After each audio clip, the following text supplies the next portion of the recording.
Hello and welcome to another episode of Fireside Chicago, where we host fireside chats with prominent leaders from Chicago's business community, live on Zoom with Q&A. I'm your host, Tim Shum. I'm also the founder and president of Lucas James Talent Partners, a recruitment firm here in Chicago. Really looking forward to the show today. We're going to be speaking with Jimmy and Paul from ParkerGale Capital, a private equity firm here in town. Before we get to Jimmy and Paul, I just want to highlight some of the remaining shows that we have here in May. Great lineup.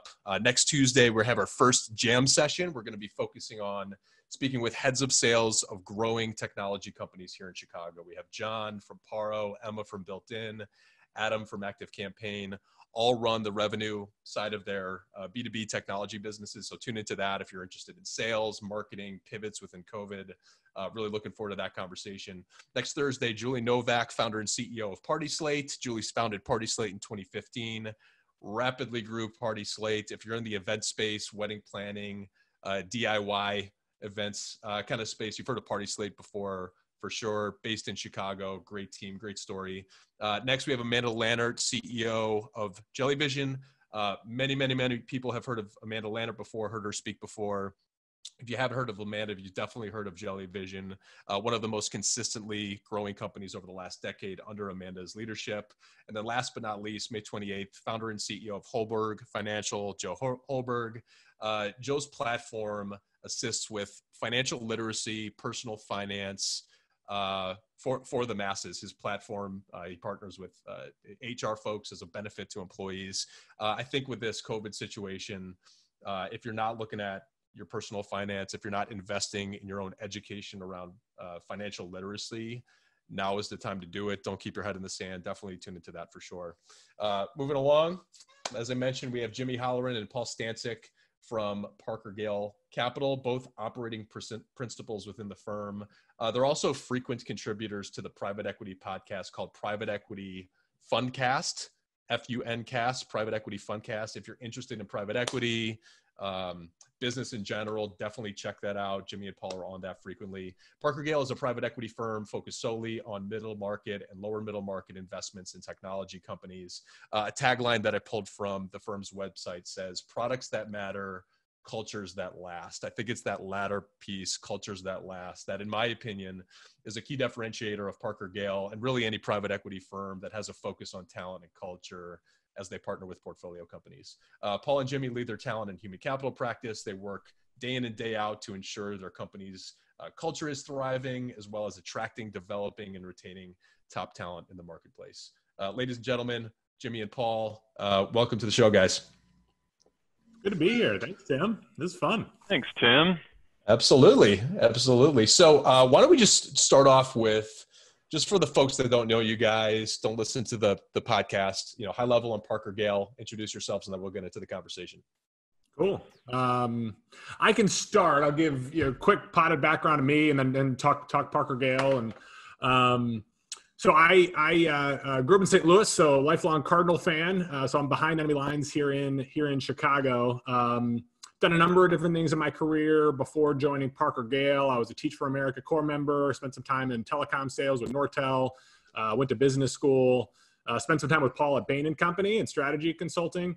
And most recently, I was at a VC-backed startup in talent strategy called Home Chef, located here in Chicago. Founder Pat Vitalik's, Indiana University grad, great guy. Actually, would probably be a great guy for the podcast, and that business sold to Kroger and is now a subsidiary there, and that was a great experience. And I joined ParkerGale around the time Paul did last April. I think what you said, Tim, at the beginning on our website, we mean it. It's products that matter, cultures that last. We take majority stakes in founder-owned technology businesses. And we're pretty specific, and we'll get into like how our operating model works. Paul will share a little bit more about that in the intro. But big picture, Devin Matthews, Jim Milbury, Ryan Milligan, and Christina Heinz founded the firm about 6 years ago now. And we invest in founder-owned software businesses between 20 and 40 million of revenue with about 100 employees. And what we're really trying to do, if chapter one of a business is the founder's got an idea, and he starts the business and kind of gets a few first sales. And chapter 2 is actually building a team. We are chapter 3 of that business. And at this point, the business maybe has, 20, 30 million in revenue. The founder's been running it for 10, 15, 20, maybe even 30 years. And it's time to take the business to the new level. But what hasn't oftentimes been invested in is infrastructure around HR and human capital, infrastructure and finances. Some of the team, may need to be upgraded. You may need to bring in some more seasoned executives. And that's really what we specialize in. We try to build, the product is always there, because that's why it's a sound investment on our end. But we are building the infrastructure, the business infrastructure around that product, to help the business scale. So that in a nutshell is us. Thanks, Jimmy. Paul, anything to add? No, you guys tag teamed it pretty well. I don't even know why I'm here. I feel like I'm just a gap in spark plugs at this point. Yeah, we felt bad. Yeah. I'll just sign off here. No, Tim, I think you nailed it. And thanks for pulling down the headline from the website. Products that matter, cultures that last. It sounds like a marketing slogan, and in some ways it is, but it's also how we organize ourselves. So you mentioned Jimmy and I are part of the operations team. There's 2 sides to that operations team. There's the product side, also kind of co-run by CC Zhang and Jim Milbury. CC's also a fellow Bain alumni with us, and they essentially help our companies decide what they should build and how they should build it, and to make sure they're keeping their customer in mind as they're doing that. Our side, the people side, is kind of focused on 3 things. So we feel like if we're checking the box on these 3 items, we're going to get to a better investment outcome, and we're going to build a company that's a better place to work. First one is cohesive leadership team at the top. So we do a lot of work with our CEOs and their leadership teams to make sure they're coming together as a group, but also setting the direction the company needs to be successful. The second one is picking and developing the right people for the right roles. There's a lot in that bucket, and we can get into that. But Jimmy and I collectively spend a lot of our time thinking about both hiring and learning and development. Jimmy's super deep on the latter piece from his time at Home Chef. And the third piece is just kind of creating a purpose-built organizational structure and a series of systems around that team, to make sure that they're able to keep a pulse on what's going on inside the organization and be proactive versus reactive to the problems that pop up for any growing company as you scale from 50 to 100 to 200, 300, 500 people. So that's the high level overview of what we think about every day. And there's a lot in that. But between those 3 items, Jimmy and I are kind of covering all of those on any given day. Yeah, from our first conversation, the last thing I would add, Tim, is on the ops side, like our operations team, which is 4 members. Think of it kind of like an internal consulting group, though not quite. We divide on those 2 lines. The products that matter side is Jim and Cece. Jim more on the technology side, Cece more on the go-to-market side, and Paul and I make up the culture that matters. So our operating team is reflective of the products that matter, cultures that last mantra that we have on the website. Very well said. Yeah, from meeting you guys, I think, what really stood out is the focus on the people side of just business in general. As a founder myself, I have a lot of gaps along the way. Business is hard. There's finance, there's operations, there's marketing, there's sales, there's subsets, there's playbooks that work. There's stuff that you can learn in school or of a book, and you just can't be everywhere at once. And I think, if I were to look at stats on consistently growing companies over time, the people side is figured out. There's leadership in place that's vulnerable. They give clarity, clear expectations. That trickles down to, maybe middle level management. Everyone knows what they need to do. Performance management metrics, training and development is a core value of the organization. Like business is hard. And I think sometimes the people side is overlooked, whether it's private equity, a founder, doesn't matter. You're just looking at business and spreadsheets. So maybe just kind of jump in to, that operating rhythm, that playbook, that maybe some of the tools and resources that you work with, some of your founders or just some of your portfolio companies in general. Yeah. Paul, yeah. And I'll start there. And Jimmy can fill in the gaps, because we're doing similar things at different levels of the organization that are very much intended to work together and reinforce each other. So you mentioned that the people side's kind of overlooked in favor of the more traditional business side, and it's easy to kind of think that you can keep an eye on the business from just a spreadsheet and a numbers perspective. And you know, in a lot of cases, we have been picked for jobs in all of our careers because we're good at those traditional business disciplines, right? So businesses in general, I think, tend to focus on being smart. So, you know, being good at these traditional business disciplines like sales, like finance, like marketing, like product management. We're fortunate enough to work with a consulting firm called the Table Group. Actually, they're started by Patrick Lencioni, who some of you may have heard of. He wrote 5 Dysfunctions of the Team and The Advantage. But they talk about this distinction between smart businesses and healthy businesses. And they make the point that pretty much everybody focuses all their time on getting smarter. So how can we have a better close process in the finance side of things? How can we convert more leads in sales? How can we have an airtight product management function? And they ignore the healthy side. But all of us have pretty much found ourselves on both sides of healthy and unhealthy businesses. And we can tell the difference, right? When you're in a healthy business, there's very little confusion. There's very little politics and very few silos. There's clarity on where you're going to go and how you're going to get there. There's higher levels of productivity, and you lose fewer people, at least the people that you want to keep in that business. So one of the things that we do with our CEO levels is we help them not only become smarter in those business disciplines, but healthier overall by working on a couple of different disciplines. And the Table Group is a really important partner for us in that.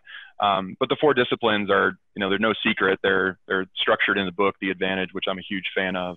It's becoming a cohesive leadership team. Tim, it's creating that clarity that you talked about. And that clarity sounds very abstract and esoteric, but it's really just about answering a couple of questions that define who you are and where you're going and how you're going to get there as a business. So the questions are very simple. Things like, why do we exist? What business are we in? How do we behave? What are our core values? What's most important right now? But you'd be amazed when you get a leadership team in the room, and I've seen this in our portfolio and also before my time at Bain, there's just wildly different ideas about all of those different concepts, and creating a forum, which we do at our strategic offsites, to help the leadership team kind of co-create an answer to those questions, does some pretty amazing things, both for that team as a whole, but also when you share it with the entire organization. And then we help to train and teach those leaders on how do you over communicate that newfound clarity, and then how do you reinforce it through things like how you hire, how you manage, how you coach, even how you compensate and reward people. So that's the basic set of, you know, work that we're doing with the CEOs and their direct reports. But if you only stop there and you're only doing that with the leadership team, you're missing a really critical layer, and your momentum is going to stall at that management level. And what Jimmy's doing throughout our portfolio is really an amplifier for that clarity and the cohesion that we're creating at the leadership level. And it's fun to watch. So I'll let him talk about that. Yeah, and like one we'll probably come to this, but like my favorite metric that the Table Group shares is they talk about return on management attention, ROMA. And it's like, if everything's a priority, then nothing's a priority. So it's creating clarity and then allowing there to be focus on what's most important. Because if you have a strong team and they're operating well together, they'll get done whatever it is they want to focus on, but it's choosing the right thing and not choosing too many things. And then making sure, to what Paul's saying, doesn't really matter what happens in an executive team meeting or at a board meeting if that's not cascaded throughout the organization. And I think one of the things we do, so I'm going to get into the management training curriculum. We piloted with quite a bit of success actually over the last 9 months or so at 3 portfolio companies. But it is, as the financial backer, we're often given permission to allow companies to invest and focus on some of the long run stuff that it's often not, it's not done at some organizations, not because people don't in the organization think it's important.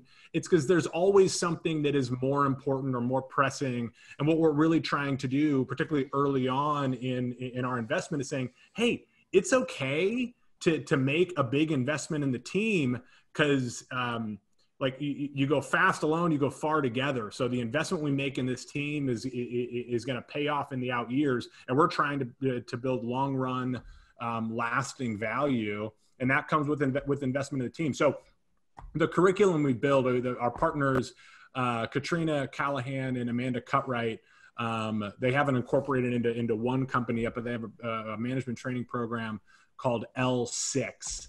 And this will become a staple of ParkerGale portfolio companies, where you take your after that executive team, you take your next dozen or so top managers, and you put them through an intense 6 months course.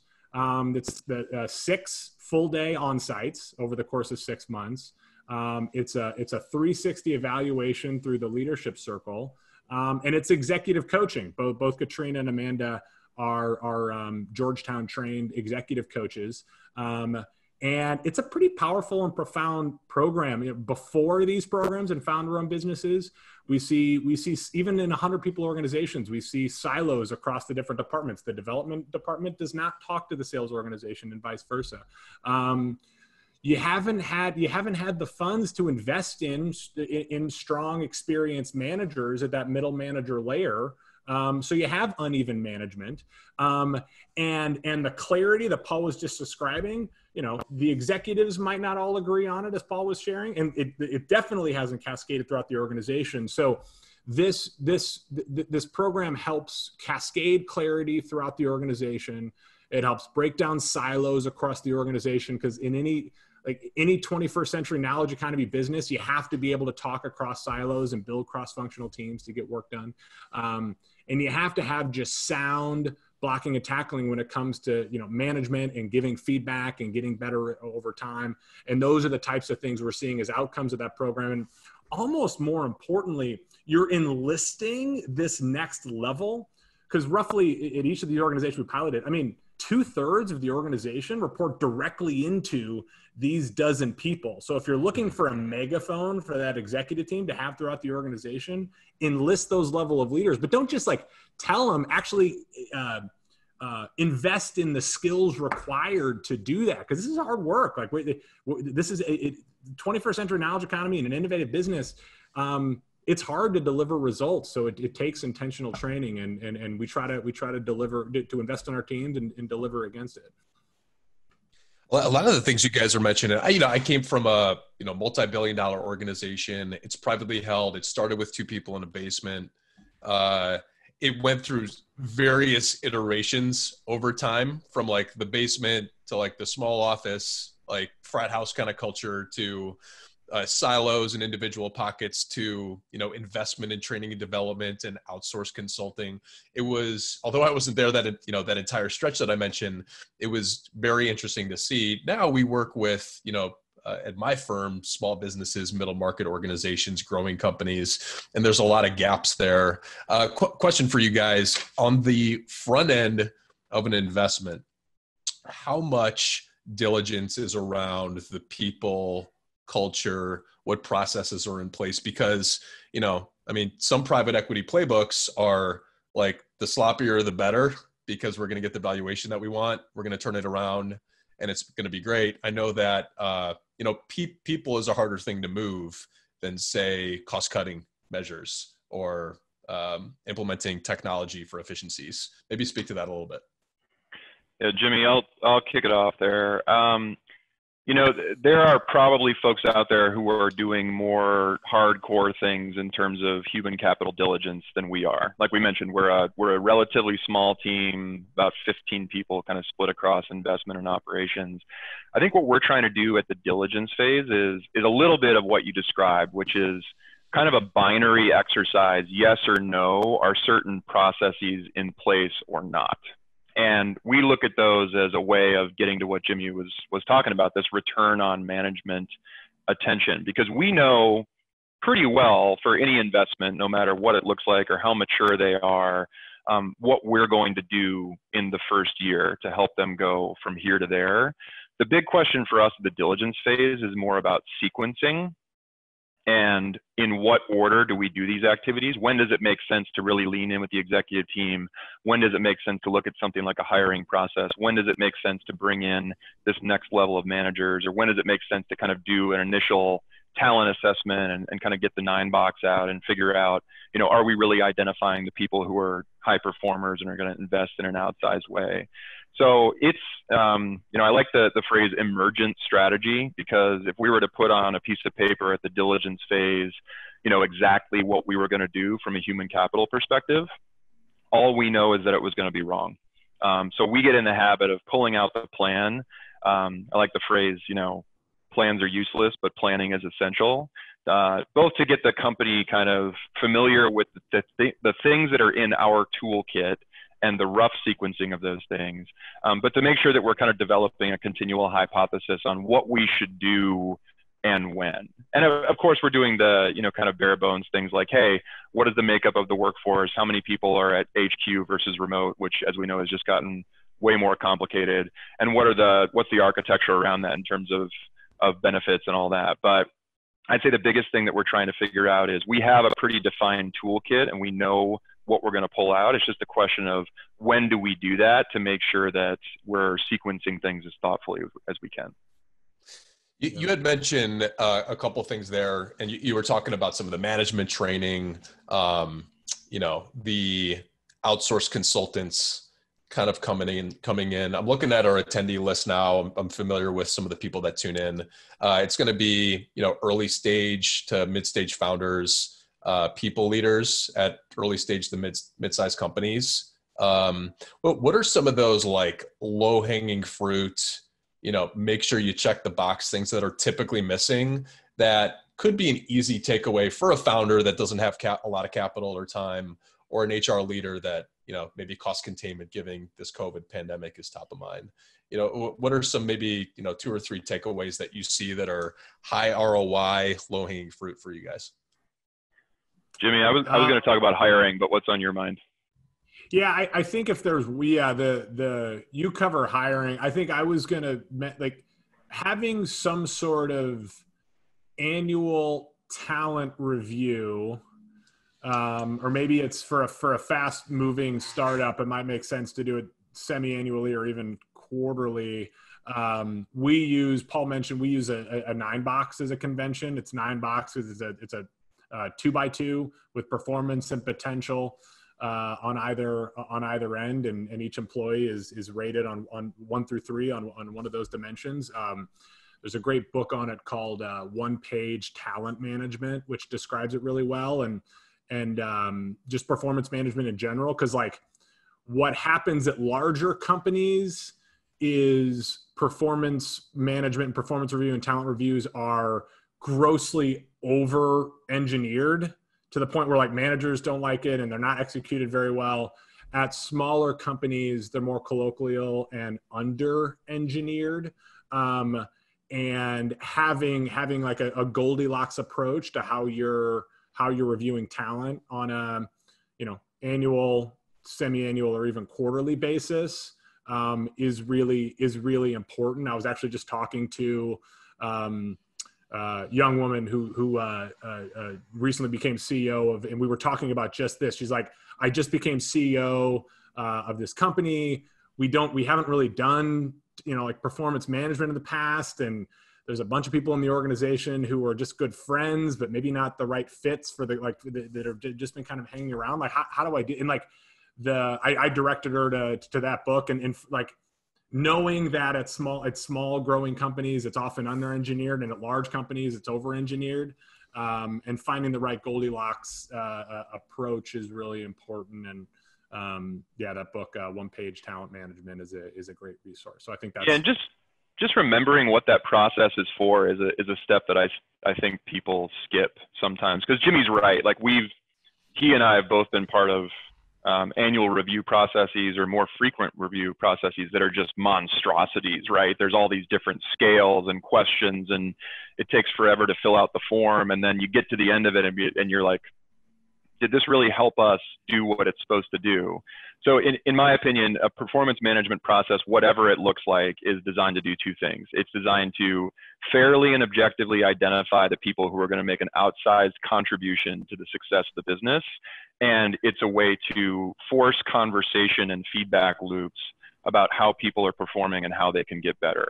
So there's a lot of ways to get there, but if you're not checking the box on both of those things without introducing too much complexity, you're probably missing the mark. So we like the 9-box, not because it forces this hierarchy of employees. We're not doing stacked rankings. We're not doing forced rankings. But it allows us to honestly ask ourselves and leaders of our portfolio, you are saying that this person is both performing better than anyone at their level, and they have the potential to go fast and far in the organization. What are we doing for them? And that can create some paralysis inside smaller companies because you don't have this menu of programs that you can just offer to high performers. There's not job rotations. There's not geographic transfers. There's not, high potential trainings, stewarded by some learning and development organization. So one thing that we do is we just offer a conversation guide to our leaders that helps to co-create kind of a one-off curriculum for that person by, this is going to sound really simple, asking them where they think they are today. What are you really good at? What do you want to get better at? And what do you want to do next? And how do we get you there? We ask both people to bring perspectives on those things, talk about it, and then create some smart goals for what they're going to do. And that sounds really basic, but it's way better than getting through a talent review process, identifying some people that you agree are great, and then doing nothing different for those people versus the folks who might be holding you back from a business perspective. So that's performance management. On the hiring side, I think a lot of smaller companies. On the hiring point, like this is something that similar to like both sides of a husband and wife both think they contribute more to the house. Like everyone thinks they are good at hiring, when in fact like hardly anyone is actually good at hiring. Yeah, there's this great study I like from the University of Toledo a while back, and they filmed trained interviewers, so people who had been trained and certified and are adults at interviewing people, and they had this videotape, and they sliced the videotape up into 10-second chunks. And then they showed the first 10 seconds of an interview. So think about the first 10 seconds of any of your interviews. It's not much, right? It's you shake the person's hand, you sit down, and you maybe get 3 syllables out, and then end scene. They showed that chunk to college sophomores. So people who had probably never been through a job search and had never been responsible for hiring somebody. And since we knew the outcomes of those interviews, we asked the college sophomores to say, just tell us, do you think the person got the job or not? Just take a guess. And it turns out they could statistically predict if that person was able to be successful in getting the job from that interview or not. So that's egregious in and of itself. But what it tells you is that we're all subject to bias, right? Like we all sit down, we take a read on someone in the first 10 seconds or first minute, and then we spend the next 59 minutes and 50 seconds confirming that first impression. So the way to get around that is through structured interviewing. So when we teach interviewing skills to our companies, when we install a new interviewing process, we just use a couple basic principles. The first one is just knowing what you want. And if you look at any job description out there, most job descriptions suck. Like they're not helpful to candidates. They don't tell you what you're actually looking for. They don't answer the questions that candidates actually have, which we know through research are things like, hey, what is it actually going to be like to work at this company? What's the culture like and what's the rest of the team like? And then how am I going to be challenged and what are you actually going to ask me to accomplish? How am I going to get ahead? So you need to be clear about those things. We have a structure that we use. It's mission, outcomes, competencies. So it's what's the executive summary of why this job exists and how it ties into where the company's going? What do I need to accomplish in my first year to be considered a success? And that's not the laundry list of requirements and competencies and college degrees and certifications. It's, no, you're going to get this thing done by this date. And then the competencies, the skills, like what do you need to be good at or what do you have to be willing to get better at to be successful. So that's the first step. And then it's simply asking about those things on the profile. So that is not a hard thing to do. It takes more time, but we consistently get feedback from pretty much every candidate that we talk to, from CEO level down to individual contributors, that they love that format. It's way more clear than anything else out there. And they probably wouldn't have talked to us as small growth stage companies if we weren't as clear as we were in writing those job profiles in a very specific way. So I think that gets lost. People talk about employer branding. As a small growth stage company, you are never going to be an employer of choice. Sorry if that hurts some people's feelings on the phone, but if you're in the technology world, you're always going to be competing against Facebook, Amazon, Google, the big ones out there who have employer branding departments. So you got two choices. You can fight that axe battle of differentiation to be an employer of choice, or, and you can tell from the dramatic pause, this is my recommendation, you can try to create every job as a position of choice. And all you have to do to create a position of choice is be clear about that. Why does a job exist? What are you going to accomplish? And what do you have to be good at to be successful? Yeah.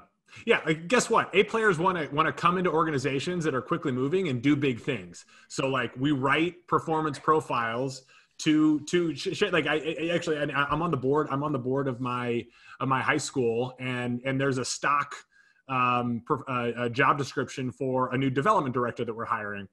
Well, we're in the middle of the biggest capital campaign in the history of the school.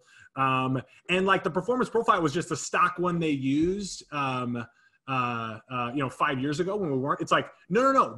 We need someone who's going to help usher in the future of the school. So like, I know we can hire someone better if we frame it that way. And every role, if you think about it, can be framed that way. And that's how we attract top candidates into the funnel. And then everything in the interview process helps us assess who the right fit for that job is based on what the discrete objectives are. And those discrete objectives, by the way, are big, because that's A players want to do big stuff.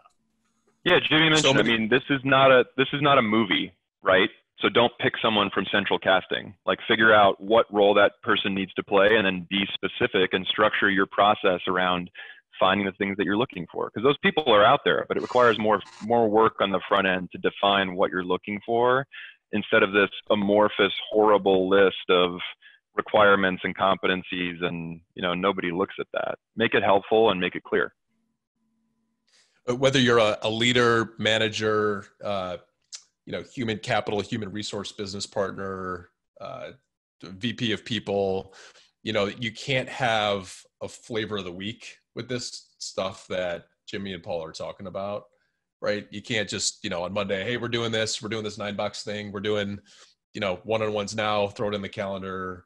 A lot of what you're talking about is for sure fabric stuff. Mm-hmm. Like, it's gotta be part of the fabric and repertoire, operating rhythm of the leaders down to the organization. So when new people come in, they're like, oh, this company does 9 boxes. I have a performance review. I have clarity. It takes a lot of time to put a lot of this stuff in motion, and you can't do it all at once. Guys, let's kind of pivot a little bit. And it looks like we have a question that we'll wrap with, but let's talk about this pandemic.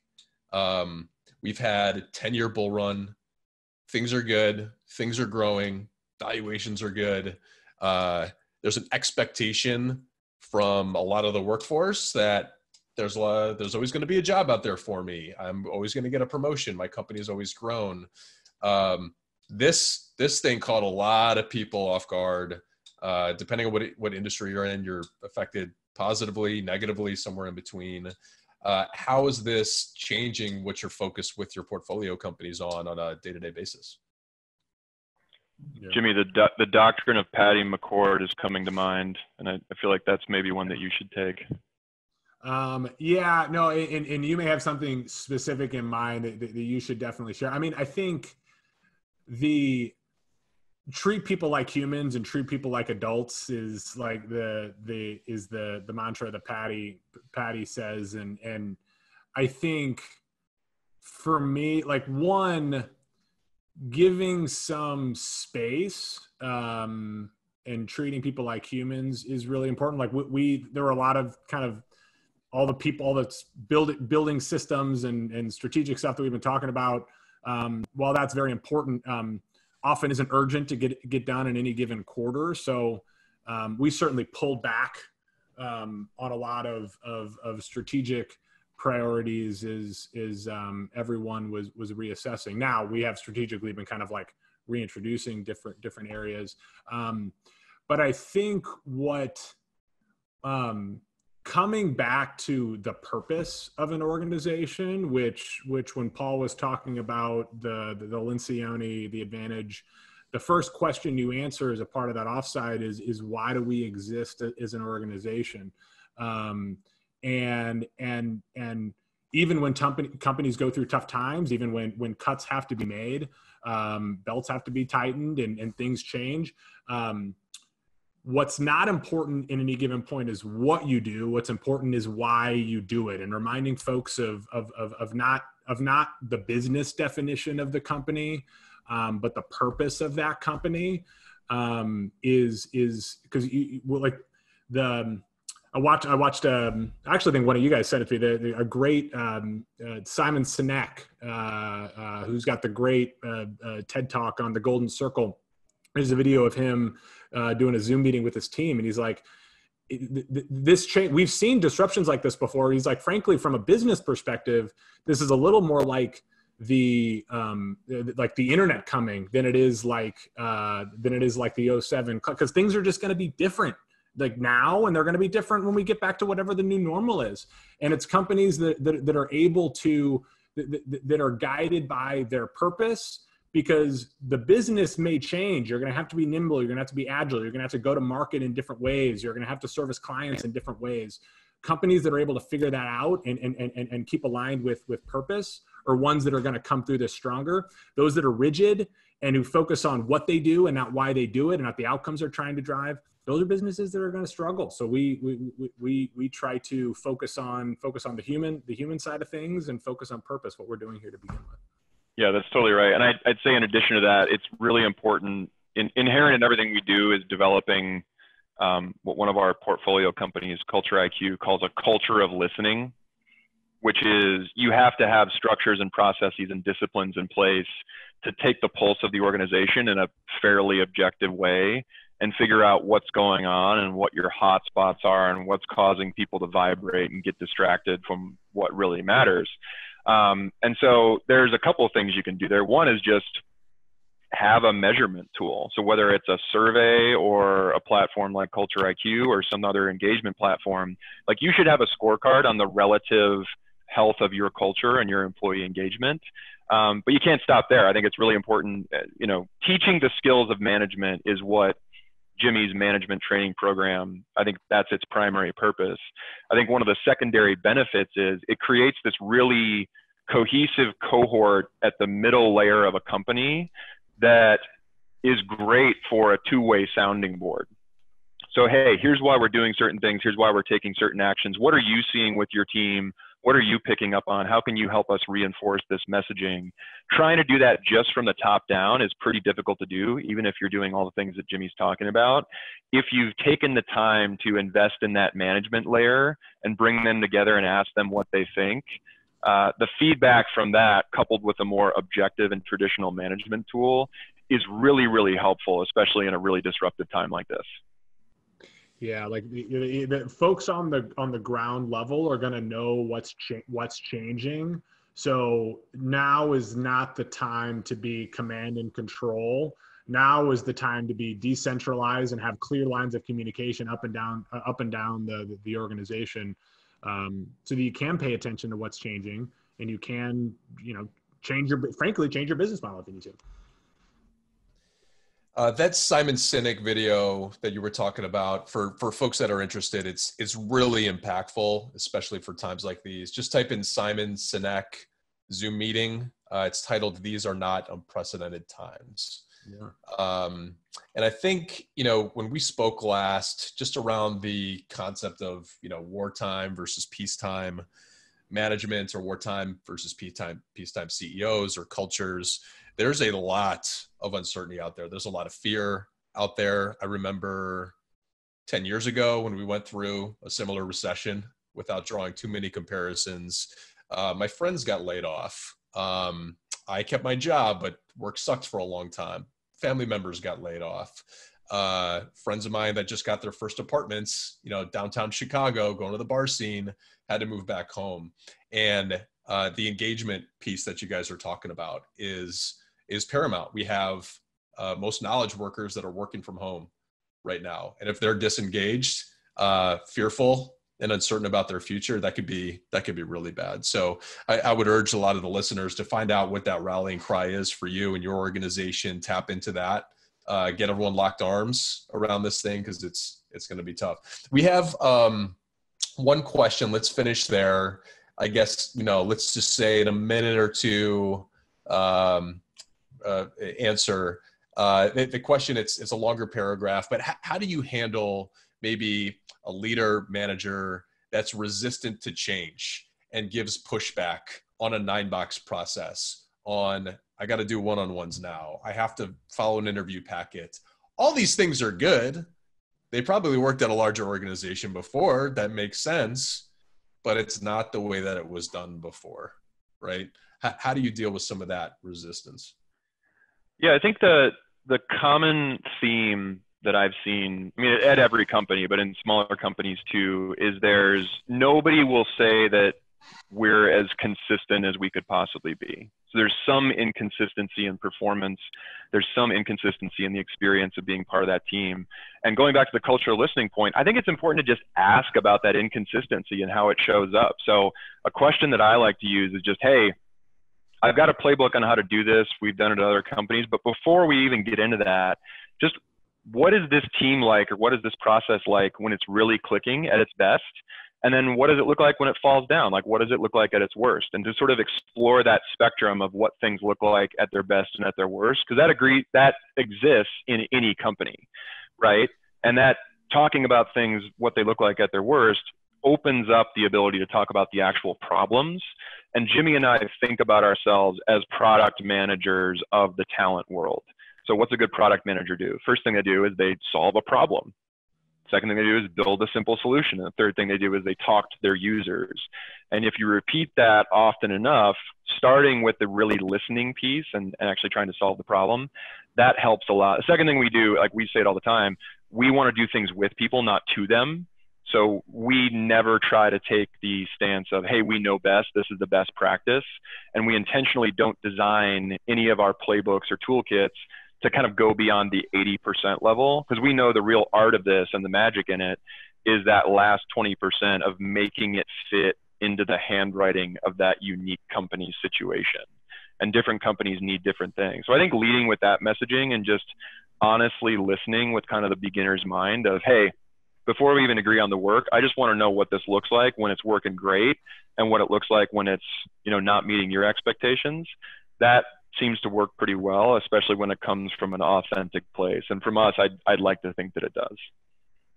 Yeah. And this is where I like to say, soft skills are really the hard skills, because folks, no change is going to stick in an organization. I loved my time at Bain, but one of the issues with being a management consultant is I needed to build the strategy, but sometimes I knew that whatever slides I was designing wasn't going to work because the organization wasn't ready yet. So, Paul and I will talk about CEOs or executives who are maybe pre-contemplation. They are not yet thinking about the solution that we have. So we really need to, they're not thinking about the problem yet. So we need to get them thinking about the problem. There was one CEO who at first was a little hesitant to do the leadership offsites that Paul was describing, but kind of he happened to read The Advantage by Lencioni kind of in between the first conversation and then the next conversation, and after reading Lencioni's book about it, was much more in the mind share to say, yeah, now is the time. I get it. I want to bring my team together. So knowing what are the things that you need to do to plant the seeds of the issue. If you assess the leader is pre-contemplative, what do you do to create the problem in their head? Is it a book they need to read? Is it an article you need to send? Do you just need to wait for them to bring something up? What is the trigger? Because it's often that right time One of my favorite movies is Inception with Leonardo DiCaprio. So Paul and I also talk a lot about how do we incept an idea to create, because what you need is that burning platform to elevate whatever it is to the top of the priority list, because anything we're talking about can be next quarter, right? And it's very easy, but like at some point it's got to get done. Just like if you don't invest in your technical infrastructure, you take on technical debt. If you don't invest in your organizational or cultural infrastructure, you end up with cultural debt. So our goal is to make sure that it's top of mind. Going back to the top of the conversation that you described, how do you make sure CEOs are aware and executives are aware of what the implications are? So, very well said. Yeah, the buy-in is, I think, what you're both are talking about. There's got to be buy-in. How do you get it there? It could be a simple explanation. It could be a book. You might have to get a futuristic machine and implant stuff in their subconscious, like Inception that you're talking about. There's a lot of different ways. That's only in extreme cases. Yeah. Okay, we won't go there. That's the dark stuff. But yeah, I think the buy-in has to be there. The why, what's in it for me, the WIFM, train. It takes a long time. This isn't stuff that's overnight kind of stuff. And it seems like the folks at ParkerGale invest heavily in this kind of stuff. We know that it works. It's hard to do, and you guys are at the forefront of that. So let's end there, guys. I really enjoyed the conversation. This whole Fireside Chicago community is about just talking shop and talking business with various areas of the Chicago business community, and you guys have a subset of that. That's super intriguing. If someone wanted to reach out to you, connect, learn a little bit more about ParkerGale, maybe follow the podcast, where can they find you guys? So Private Equity Fundcast, there's I think, Jimmy, how many episodes now? A couple hundred episodes now from the last few years. So great to find some of our thinking almost there. Almost 1 million downloads. We're getting close to 1 million downloads. Yeah, we're getting there. I think I have about 2.5 tweets on my Twitter. So we're on LinkedIn. Check us out on LinkedIn, either through our profiles or the ParkerGale homepage. We try to share, not only some of our thinking, but some of the tools that we use in the portfolio. And would love to hear from you. Thanks for spending the time. Yeah. Thanks so much for coming on, guys. We'll talk to you soon. Take care. Yeah. Thanks, Dan. Thanks all.